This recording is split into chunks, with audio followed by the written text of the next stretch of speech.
നമസ്കാരം. മിഡി സ്റ്റവർ തുടങ്ങുകയാണ്. ആദ്യം പ്രധാന വാർത്തകൾ നോക്കാം.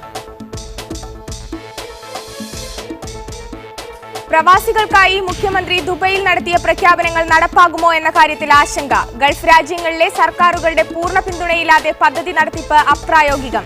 കോഴിക്കോട് വിമാനത്താവളം ഇല്ലാതാക്കാനുള്ള നീക്കം ചെറുക്കുമെന്ന മുഖ്യമന്ത്രിയുടെ പ്രഖ്യാപനത്തിന് പിന്തുണയുമായി പ്രവാസലോകം. വിശദമായ വാർത്തകളിലേക്ക്. പ്രവാസികൾക്കായി മുഖ്യമന്ത്രി പിണറായി വിജയൻ ദുബൈയിൽ നടത്തിയ പ്രഖ്യാപനങ്ങൾ പ്രായോഗികമാകുമോ എന്ന കാര്യത്തിൽ ആശങ്ക. പ്രഖ്യാപിച്ച പല പദ്ധതികൾ നടപ്പാക്കാൻ ഗൾഫ് രാജ്യങ്ങളിലെ സർക്കാരുകളുടെ പൂർണ്ണ പിന്തുണ ആവശ്യമാവും. ധനസഹായങ്ങൾക്ക് സംസ്ഥാന സർക്കാരിന്റെ സാമ്പത്തിക സ്ഥിതിയും തടസ്സമാകുമെന്നാണ് വിലയിരുത്തപ്പെടുന്നത്. ഗൾഫിൽ ജോലി നഷ്ടപ്പെട്ട് ദുരിതത്തിലായവർക്ക് 6 മാസം വരെ ശമ്പളം. ഗൾഫിൽ ജോലി ചെയ്ത കാലയളവ് കണക്കാക്കി ഓരോ വർഷത്തിനും നിശ്ചിത തുക വീതം നഷ്ടപരിഹാരം. പ്രവാസികളുടെ മൃതദേഹം നാട്ടിലെത്തിക്കുന്നതിന് എയർ ആംബുലൻസ് അടക്കമുള്ള സഹായവും ഇതിനായി പ്രവർത്തിക്കുന്നവർക്ക് ധനസഹായവും. ഇവയാണ് കഴിഞ്ഞ ദിവസം ദുബായ് സന്ദർശനത്തിനെത്തിയ മുഖ്യമന്ത്രി പ്രഖ്യാപിച്ച പ്രധാന പദ്ധതികൾ. ജീവനക്കാരുടെ ശമ്പളം നൽകാൻ തന്നെ പ്രയാസപ്പെടുന്ന സർക്കാരിന്റെ നിലവിലെ സാമ്പത്തിക സ്ഥിതിയും പദ്ധതികളെക്കുറിച്ച് ആശങ്കയുണർത്തുന്നു. ഞാൻ ഈ പ്രഖ്യാപനത്തെ പൂർണ്ണമായും സ്വാഗതം ചെയ്യുന്നു. ഇതിനുള്ള ബുദ്ധിമുട്ട് നമ്മൾ ബാങ്കുമായിട്ട് ലിങ്ക് ചെയ്തിട്ടാണ് സഹായം കൊടുക്കാൻ വേണ്ടി തീരുമാനിക്കുന്നത്. നിർഭാഗ്യവശാൽ പല ബാങ്കുകളും സഹകരിക്കുന്നില്ല. തിരിച്ചുവരുന്നവരുടെ വിവരങ്ങളും പദ്ധതിക്ക് തടസ്സമാകും. Migrants return migrants is a big issue. ഈ implementation how many are coming, ഈ നമ്മളുടെ അതിന്റെ സ്റ്റാറ്റിസ്റ്റിക്സ് നമ്മൾ കയ്യിൽ ഒരു കണക്ക് ഉണ്ടോ? ഇപ്പൊ എത്ര ആൾക്കാരെ തിരിച്ചു വരാം, ഇപ്പൊ ഇത് 6 മാസത്തിൽ വരാമെങ്കിൽ എത്ര ആൾക്കാരെ തിരിച്ചു വരാം, അവർക്ക് എന്ത് ചെയ്യാൻ പറ്റും, അവരുടെ സാലറി ലെവൽസ് അവിടെ എത്രയാണ്? ഷാർജയിലെ ഫാമിലി സിറ്റി ടൗൺഷിപ്പ് പദ്ധതിയാണ് മറ്റൊന്ന്. വിദേശികൾക്ക് പൂർണ്ണ ഭൂ ഉടമസ്ഥാവകാശം നൽകാത്ത UAE നിയമം ഇതിന് തടസ്സമാകും. പ്രവാസി ക്ഷേമനിധി പെൻഷൻ 1000 രൂപയിൽ നിന്ന് 5000 രൂപയാക്കണമെന്ന പ്രവാസികളുടെ ഏറെക്കാലമായുള്ള ആവശ്യം മുഖ്യമന്ത്രി പരിഗണിച്ചുമില്ല. Shino Shamsuddin, media 1, Dubai. മുഖ്യമന്ത്രി പ്രവാസികൾക്ക് നൽകിയ വാഗ്ദാനങ്ങൾ പ്രതീക്ഷ നൽകുന്നതാണെന്ന് പ്രവാസി ഇന്ത്യ കേന്ദ്ര കമ്മിറ്റി അഭിപ്രായപ്പെട്ടു. കഴിഞ്ഞ ദിവസം ദുബായ് സന്ദർശനത്തിലായിരുന്നു പ്രവാസികൾക്കുള്ള മുഖ്യമന്ത്രിയുടെ പ്രഖ്യാപനങ്ങൾ. പ്രഖ്യാപിത പദ്ധതികൾ പ്രാവർത്തികമാക്കാൻ നോർക്ക തിരിച്ചറിയൽ കാർഡ് മുഴുവൻ പ്രവാസികൾക്കും ഉറപ്പാക്കേണ്ടതുണ്ടെന്നും പ്രവാസി ഇന്ത്യ ആവശ്യപ്പെട്ടു.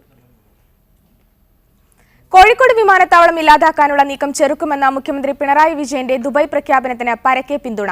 ഭൂമി ഏറ്റെടുത്ത് എയർപോർട്ട് വികസനം ഉറപ്പാക്കാൻ സർക്കാർ പ്രതിജ്ഞാബദ്ധമാണെന്നും പിണറായി ദുബായിൽ വ്യക്തമാക്കിയിരുന്നു. കാലിക്കറ്റ് എയർപോർട്ടിനെ ദുർബലപ്പെടുത്താൻ നീക്കം നടക്കുന്നതായ ചോദ്യമുയർന്നപ്പോൾ ദുബൈയിൽ മുഖ്യമന്ത്രി നടത്തിയ പ്രതികരണം ഇതായിരുന്നു. സംസ്ഥാന ഗവൺമെന്റിന്റെ അഭിപ്രായം അവിടെ തന്നെ ആ എയർപോർട്ട്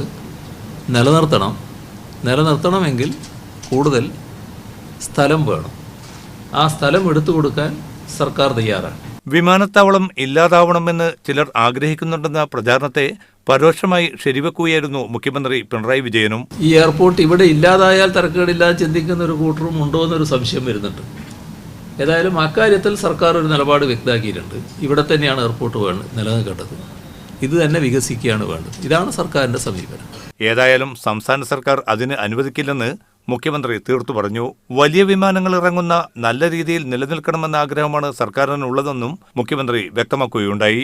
ആ ഉള്ള സ്ഥലത്ത് വലിയ വിമാനങ്ങൾ പഴയതുപോലെ ഇറങ്ങണം. അങ്ങനെ വന്നാലേ ഹജ്ജ് വിമാനങ്ങൾക്ക് അവിടുന്ന് പോകാൻ പറ്റും. കാലിക്കറ്റ് എയർപോർട്ടിന്റെ സംരക്ഷണം ലക്ഷ്യം വെച്ച് ഗൾഫ് മേഖലയിൽ പ്രവർത്തിക്കുന്ന എല്ലാ കൂട്ടായ്മകളും മുഖ്യമന്ത്രിയുടെ തീരുമാനത്തെ സ്വാഗതം ചെയ്തു. Media 1, Dubai. ഖത്തറിൽ സംഘപരിവാർ സംഘടനകൾ പരസ്യ പ്രവർത്തനം തുടങ്ങി. ഓവർസീസ് ഫ്രണ്ട്സ് ഓഫ് ഇന്ത്യയുടെ വാർഷിക പൊതുപരിപാടിയിൽ BJP MP ശരത് ത്രിപാഠി പങ്കെടുത്തു. 2 വർഷം മുമ്പാണ് ഓവർസീസ് ഫ്രണ്ട്സ് ഓഫ് ഇന്ത്യയുടെ ഘടകം ഖത്തറിൽ രൂപീകരിച്ചത്. സംഘടന നടത്തിയ ആദ്യ പൊതുപരിപാടിയാണ് ഇന്നലെ ദോഹയിൽ നടന്നത്. ഏഷ്യൻ ടൗണിൽ നടന്ന പരിപാടിയിൽ BJP നേതാക്കളായ ശരത് ത്രിപാഠി MP, V മുരളീധരൻ എന്നിവർ പങ്കെടുത്തു. ഭാരതം ലോകത്തിന്റെ യുവശക്തിയാണെന്നും സ്വന്തം ദേശത്തും വിദേശത്തും ഭാരതത്തെ നിർമ്മിക്കുന്നവരാണ് ഇന്ത്യക്കാരെന്നും ത്രിപാഠി പറഞ്ഞു. ലോകകപ്പിന്റെ പശ്ചാത്തലത്തിൽ ഖത്തറിലെ തൊഴിലവസരങ്ങൾ പരമാവധി പ്രയോജനപ്പെടുത്താൻ ഇന്ത്യക്കാകണമെന്ന് V മുരളീധരൻ പറഞ്ഞു. ഓവർസീസ് ഫ്രണ്ട്സ് ഓഫ് ഇന്ത്യയുടെ മുൻ convener Anil Gupta, general secretary Ramesh Kumar, president Sudheesh തുടങ്ങിയവരും സംസാരിച്ചു. Media 1, Doha. അബുദാബി എമിറേറ്റിന്റെ വിവിധ ഭാഗങ്ങളിൽ ശനിയാഴ്ച രൂക്ഷമായ വാതക ഗന്ധം പരന്നു.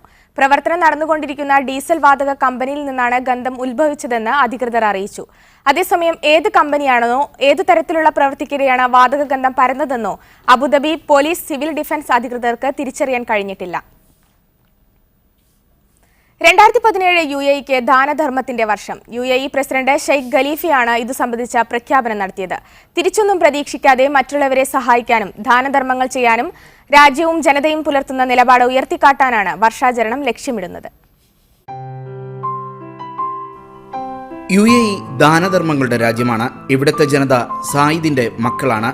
മറ്റു രാജ്യങ്ങൾ അവരുടെ നേട്ടങ്ങളിൽ ഊറ്റം കൊള്ളുമ്പോൾ നമ്മൾ ഊറ്റം കൊണ്ടത് സായിദിന്റെ മക്കളെന്നാണ്. മറ്റു രാജ്യങ്ങൾ അവരുടെ ചരിത്രത്തെക്കുറിച്ച് സംസാരിക്കുമ്പോൾ നമുക്ക് പറയാനുള്ളത് നമ്മൾ മറ്റുള്ളവർക്ക് കൈയയച്ചു നൽകിയതിന്റെ ചരിത്രത്തെക്കുറിച്ചാണ്. ഈ നാടിന്റെ ജന്മം മുതൽ ആരംഭിച്ചതാണ് ദാനവും ധർമ്മവും. 2017 ദാനധർമ്മ വർഷമായി പ്രഖ്യാപിച്ചുകൊണ്ട് UAE president Sheikh Khalifa bin Zayed Al Nahyan പറഞ്ഞ വാക്കുകളാണിത്. 3 മേഖലകൾ കേന്ദ്രീകരിച്ചായിരിക്കും വർഷാചരണം.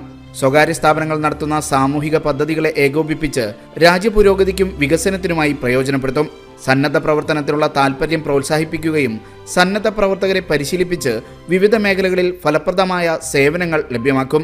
പുതിയ തലമുറയെ രാജ്യസ്നേഹവും സേവനവും ഇമറാത്തി ജനതയുടെ മുഖമുദ്രയാണെന്ന് പഠിപ്പിക്കും. UAE പൗരന്മാർ സേവനത്തിന്റെ പര്യായമാണെന്നും അവരെ ബോധ്യപ്പെടുത്താനുള്ള ശ്രമങ്ങളും വർഷാചരണത്തിന്റെ ഭാഗമായി നടപ്പാക്കും. Media 1 Abu Dhabi. അന്താരാഷ്ട്ര വിപണിയിലെ ഏറ്റവും മുന്തിയതും പുതിയതുമായ ചോക്ലേറ്റുകളും കോഫി ഇനങ്ങളും സൗദിയിൽ പരിചയപ്പെടുത്തിയ പ്രദർശനം റിയാദിൽ സമാപിച്ചു. പുതിയ ഉൽപ്പന്നങ്ങളെക്കുറിച്ച് അറിയാനും രുചിച്ചു നോക്കാനും നിരവധി പേരാണ് പ്രദർശനത്തിന് എത്തിയത്. ചോക്ലേറ്റ് കോഫി വിപണിയിലെ ഏറ്റവും പുതിയ ഉൽപ്പന്നങ്ങളെക്കുറിച്ച് അറിയാനും രുചിച്ചു നോക്കാനും അവസരമൊരുക്കി ഇത് 3ാം തവണയാണ് പ്രദർശനം നടക്കുന്നത്. നിരവധി പേരാണ് റിയാദ് അന്താരാഷ്ട്ര എക്സിബിഷൻ സെന്ററിലെത്തിയത്. نتعرف من خلال هذه المؤتمرات عن انواع القهوه الثانيه، نعرف كيف تصنع، كيف تسوى، يعني فنجان القهوه اللي نشربه الصبح مو مجرد مشروب عادي، هو قصه مرت باكثر من مرحله لين وصلنا بهذا الشيء. കോഫിയും ചോക്ലേറ്റും പാചകം ചെയ്യുന്നത് പരിശീലിപ്പിക്കുകയും ഇതിനായി മത്സരവും സംഘടിപ്പിച്ചിരുന്നു. ഐസ്ക്രീം ഉൽപ്പന്നങ്ങളുടെയും മധുരപലഹാര ഉൽപ്പന്നങ്ങളുടെ നിർമ്മാതാക്കളും ഇത്തവണ മേളയിലുണ്ടായിരുന്നു.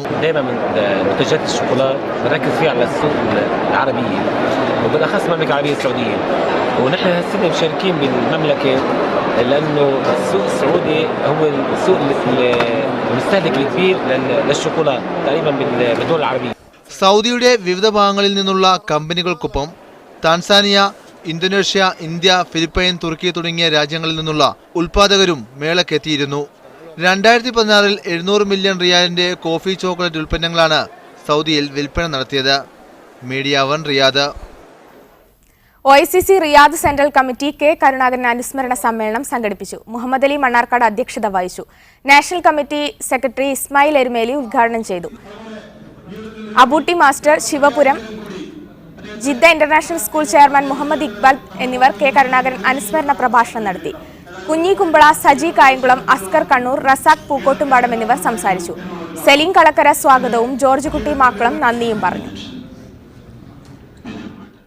ഇതോടെ മിഡിൽ ഈസ്റ്റ് അവർ പൂർണ്ണമാവുകയാണ്. കൂടുതൽ വാർത്തകൾക്കും ദൃശ്യങ്ങൾക്കും ഞങ്ങളുടെ വെബ്സൈറ്റ് സന്ദർശിക്കുക. ഇനി സ്പെഷ്യൽ എഡിഷന്റെ പുനഃസംപ്രേഷണം കാണാം. നമസ്കാരം.